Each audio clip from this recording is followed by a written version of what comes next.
Bugun siz Allohdan nimadir so'rayapsiz-ku, u bo'lmayapti. Biling, Alloh sizni yaxshi ko'radi. Sizni doim Allohga duo qilishingizni Alloh istayapti.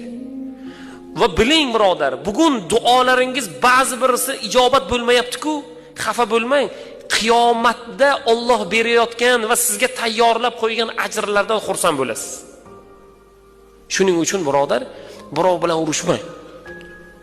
Birov pulga, molga, mansabga, bir narsaga talashsa siz talashmang. Siz berib yuboring.